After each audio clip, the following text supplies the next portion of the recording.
Welcome to episode 9 of the Aligned and Confident Dating Podcast with me, your host, Colette Gallagher.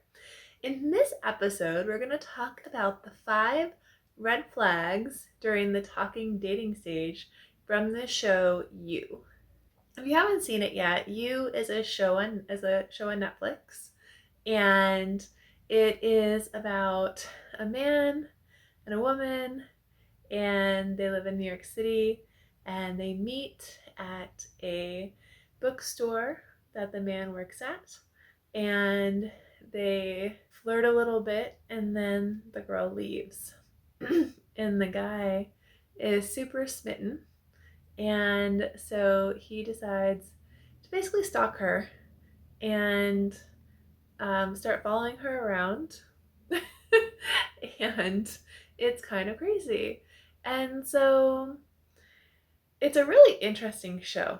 And I'm only in the first season. I've watched almost the whole first season so far. So I don't quite know the whole thing. I haven't gotten through all the episodes yet, but I've definitely gotten through their beginning romance stages. And I definitely noticed some red flags. And so I thought it would be fun to share those in this podcast episode. And so it's interesting because in this day and age, it's so easy to find out where people are going to be. So in the show, the girl is a yoga teacher, and so all he had to do was look up her yoga studio and see her schedule. And it's New York City, so there's a ton of people. So it's super easy to follow someone without them noticing. And so he just started following her around and getting to know, listening to her conversations with her friends, and of course, stalking her social media and seeing what she was doing. So, the first red flag that I want to talk about is that if the person you're dating starts randomly showing up to places that they weren't invited to. And so it's interesting because the way they meet again is he's following her, and she drunkenly falls into the subway tracks, and he rescues her. I mean, luckily he happened to be stalking her and saved her life, but it was kind of weird that he was there because it wasn't his neighborhood, and he just happened to be in the area. And then the second time he shows up randomly is when she goes out of town. He just happens to be there. Her friend calls her and is like, hey, I just went to the bookstore and Joe isn't there, and he's where you are. So the best friend, Peaches, she kind of knows that Joe is a little creepy and knows some stuff is up, but she has no way to prove it. So she's trying to prove it, and so he gets caught again, and she sees him, and he's like, has a really good reason, right? Because it's like there's a lot of books, he works at a bookstore, so it's logical. But then he does admit, I'm here for you. So it's interesting because he does actually tell her that he wanted to see her and found out where she was by her Instagram. So as cute and romantic as it might seem, if a guy just happens to be somewhere that you are, or shows up to see you without being invited, it's a red flag. And it's just something to be aware of. If it's the only red flag and it actually is like the same area you guys live in, and he just happens, maybe you guys live in the same neighborhood and you go to the bar and he just like really actually happens to be there, maybe you can overlook it. But that's definitely something that you want to be aware of, because obsessive behavior is not love. And it's really interesting because we live in this society where it's almost romantic to be obsessed about somebody, and we call that love. But being obsessed with somebody and following them around and stalking them is not love. So I just want to be very clear about that. And it's one of the things, I want to really shed light on healthy relationships and what they look and feel like and being stalked is not romantic, no matter how cute it might seem in theory. So the second red flag I want to talk about is they help you and they go out of their way to help you without being asked, to the point where it's pushy. So, it's nice for someone to want to help you. It's if you're struggling and maybe you're dropping your groceries, and the person you're dating, helps you carry them. That's cute. But in the show he's like killing people because he's trying to help her. And so it almost seems justified. It's really, that's what's cool about this show, is they almost make it seem like it's okay to go around killing people in the name of love, to protect. His whole thing was like he's trying to protect her, and he'll protect her to the point where he's like killing people for her. But that's his judgment, right? That's his reality, that he needs to get rid of these people for her because she can't make those decisions on her own. And so if the person you're dating feels like they know what's best for you more than you do, and they're trying to help you more than is really necessary, that's a red flag. So look out for that. And again, it's completely different if you actually do need help, and or the person sees like, oh wow, like I can help them. But when it's like another level and they think that you don't know what's best for you, then that is definitely a red flag. So red flag number 3 is that they don't have any friends or social life. And so if they've lived in the same city, so Joe grew up in this city and he has no friends and no social life. He just works at the bookstore, goes home, watches TV, and goes back to the bookstore. That's his whole life. And so that's a red flag, because if they don't have any friends, that means there's probably some kind of social skills lacking there. It might seem cute if he can just spend all his time or all her time with you, but it's really a red flag, because if they can't make friends, if they can't communicate, if they can't form bonds and relationships with people in a general sense, in a social setting, and be able to create intimacy on a friend level, it's definitely a red flag, and it's something to look out for. You don't want to become someone's whole life. And as cute and romantic as an everything ship sounds, it's just codependence. And again, codependence is not love. So there's a really good book about that actually too, called Codependent No More, which was really eye-opening for me. And so it's interesting because when I first started reading it, I was like, I'm not codependent. I didn't know what codependency was, and I just was like, well, I'm not reading this, but my friend said, this was a really good book. You should really read this. And this was like 5-6 years ago. I was like, okay.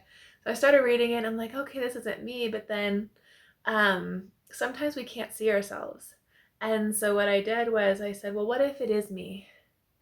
And it's interesting when you come from that perspective of, okay, what if I am doing this?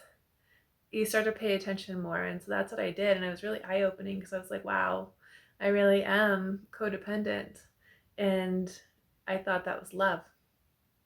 So it's really interesting. Codependent No More. Forget the author, but she's a really great book. Definitely highly recommend.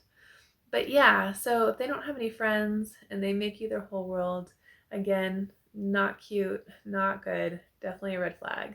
Red flag number 4 is they come to your like girls' nights or guys' nights.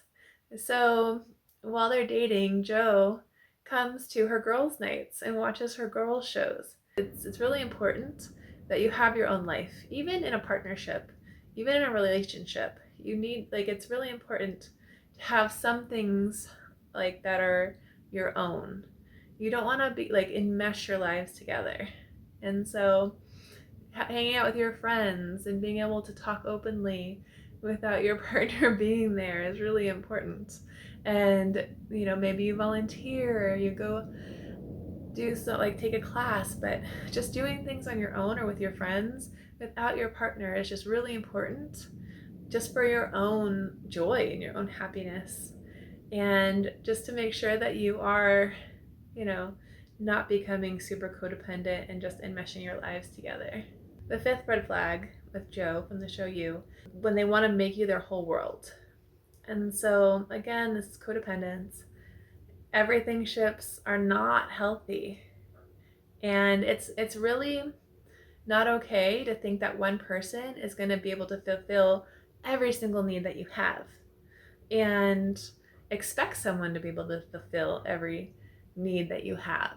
And so when you know your needs, then you can find different people and different ways to get them met. Because what happens is if you do find this person that meets all your needs, you're going to overlook, major issues in the relationship. It's going to be very dramatic. Their relationship is very dramatic. It's interesting because there's a part in the show where they break up and he starts dating someone else and they actually have a healthy relationship. She goes out on her own. She's not codependent. He's able to go out and have his own alone time. There's no drama. And it's just really funny because this show gives you that contrast of Joe in this healthy relationship versus Joe in this codependent relationship. And it's funny because he's like, yeah, I don't have to kill anybody. Like, this is great. And so it's really interesting that the show brings up this dynamic of, even though he's not right, it's not okay that he's like killing somebody. It's like she's bringing out the worst in him versus this new girl that's actually healthy for him, and he's in therapy and he's talking about his problems, and it's like it's really interesting to see that difference in him when he's with someone that's healthy herself. She's already has a good job, she doesn't need him, and she's able to, have her space.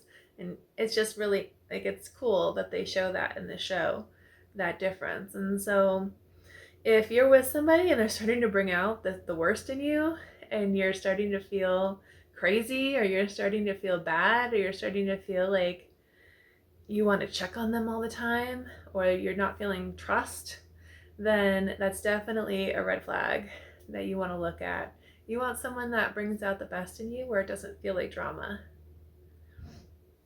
So I do want to also point out some other like good things that he did do, which is he did respect her boundaries, which I thought was interesting because when she asked to be left alone, he actually left her alone.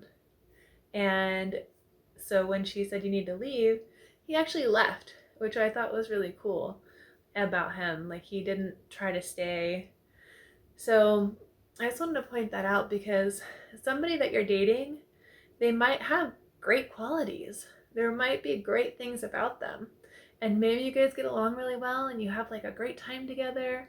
But if there's these major red flags that are happening, don't overlook them. No matter if, maybe a lot of the times things are great. But I mean, behind the scenes, she doesn't see it. She's just going through the relationship.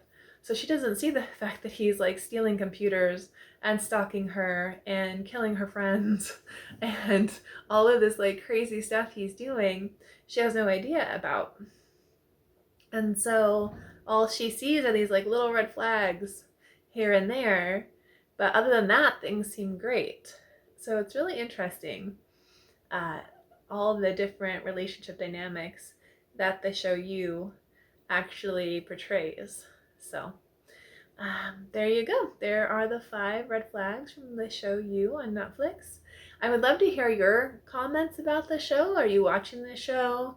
Have you seen any other red flags or anything that you found interesting? I would love to hear your comments below. And if you're in the San Diego area, I would love to see you. I teach yoga 3 times a week in Mission Bay.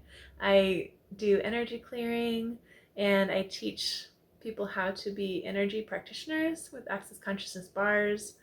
So I would love to see you in person at any of my classes, my dating workshops, and Also online, feel free to send me a message or jump into my Aligned and Confident Dating Facebook group and ask your questions. And yeah, I would love to answer them. So have an amazing day. Thanks for tuning in, and please like and subscribe, and I will see you next time.